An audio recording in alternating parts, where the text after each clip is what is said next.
Hi, this is Eric Teplitz, and for today's daily insight, I want to talk about wanting things.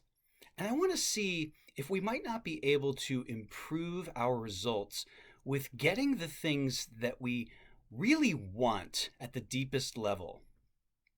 So, if you will humor me, I would like you to participate in an exercise. I want you to think about the things that you right now in this moment want the most that you do not already have. What is it that you are desiring and craving right now? Think about maybe the top one or two things.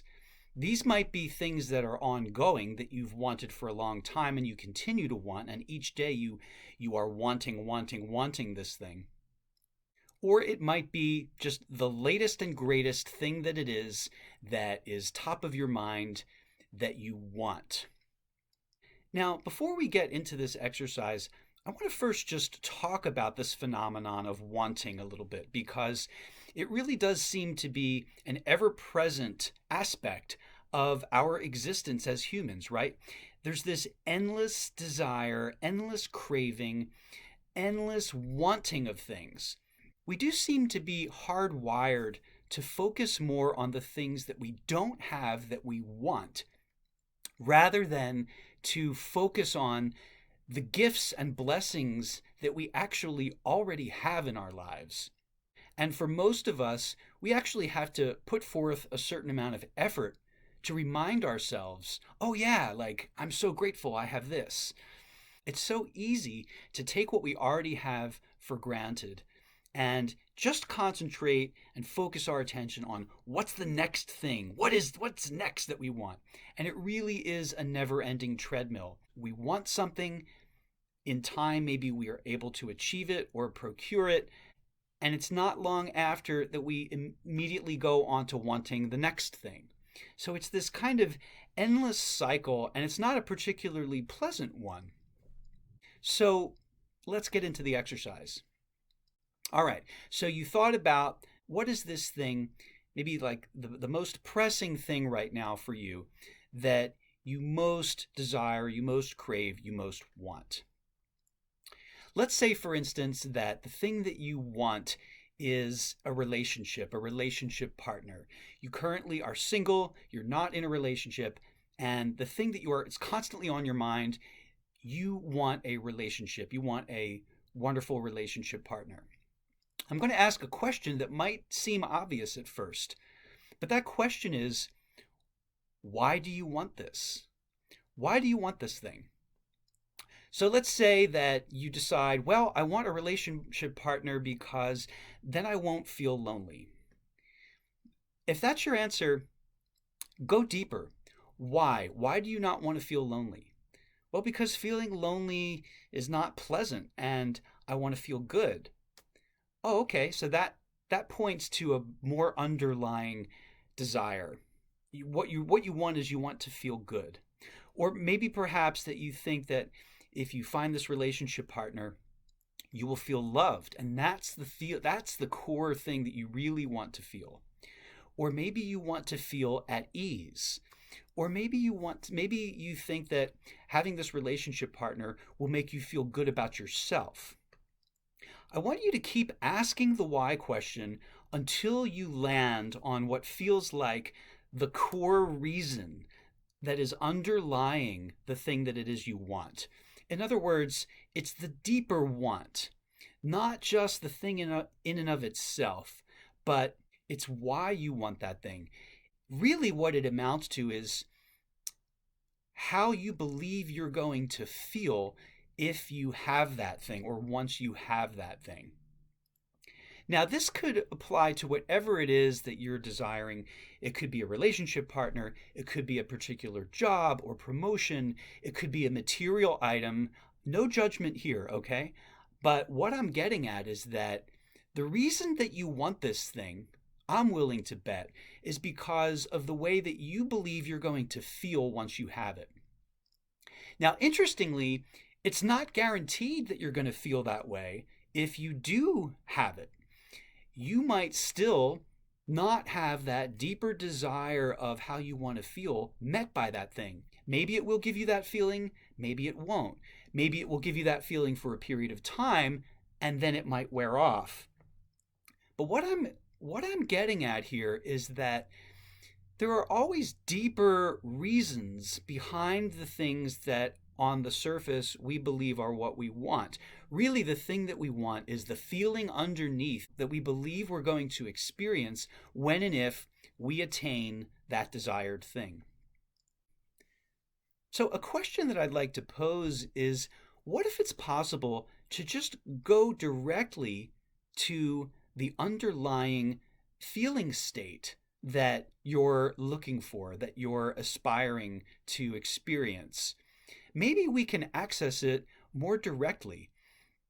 And maybe we can do so from drawing on our own internal resources rather than being dependent upon things external to us that may or may not cooperate with this desire that we have. We may or may not get the job or the promotion. We may or may not find the right relationship partner right away.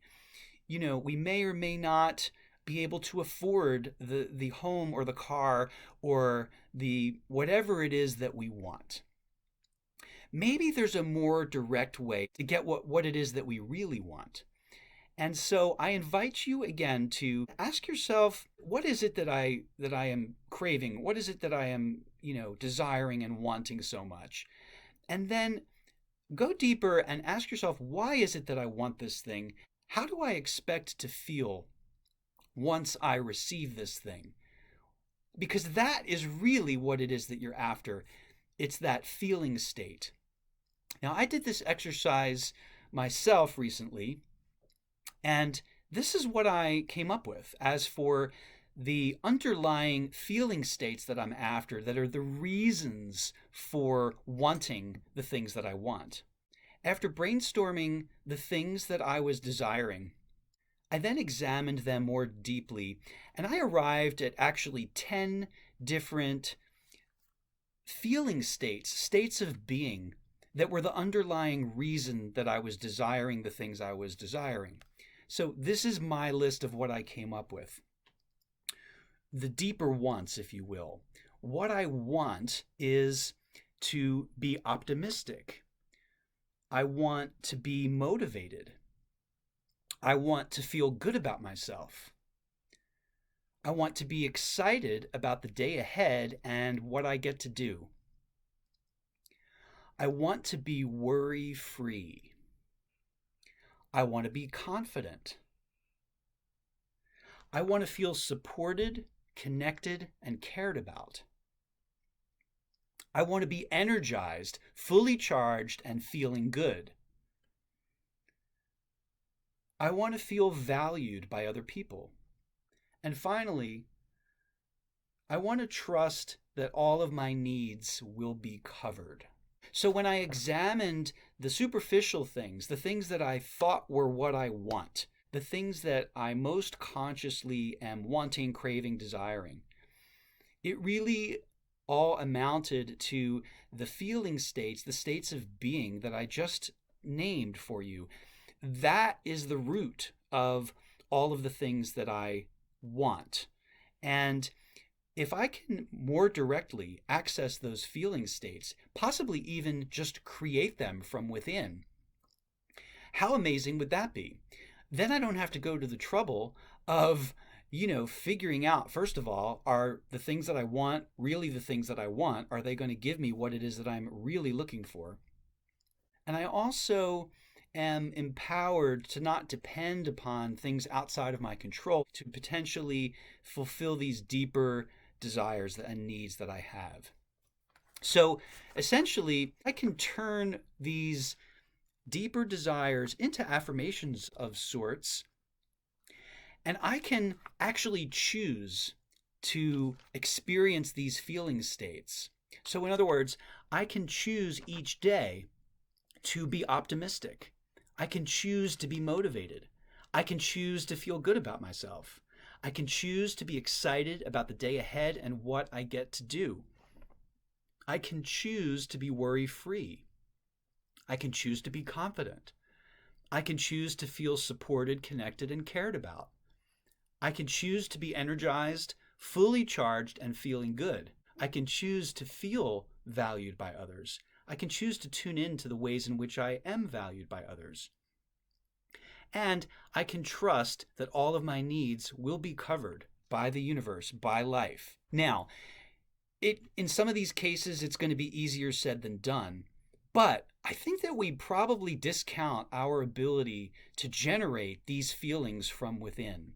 They don't have to come from things outside of us. In fact, feelings are always an internal experience. So if we can create these feelings for ourselves, what's really interesting is we can cut directly. We can start off our day already having received, at least to some extent, we can begin our day from a place of already having the things that we want.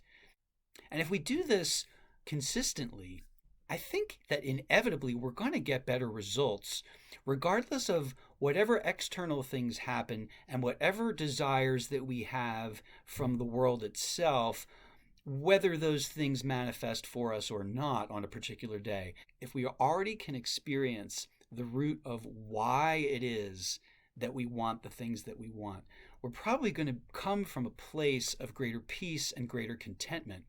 And ironically, we're probably more likely to attract those things on the surface that we want. For instance, if what we want is a relationship partner, and presumably not just any relationship partner, but a great relationship partner, if we're coming from a place of already feeling good about ourselves, of already feeling at ease, of already feeling good and positive and optimistic, we're much more likely to attract someone that's going to be a good relationship partner for us. Anyway, that's today's Daily Insight. I hope that you find it helpful and useful. If you enjoyed this video, please give it a thumbs up. Please subscribe to the channel if you haven't already. Please leave a comment below if you have any feedback, and I'll see you in the next video. Good luck with getting the things that you really want in life.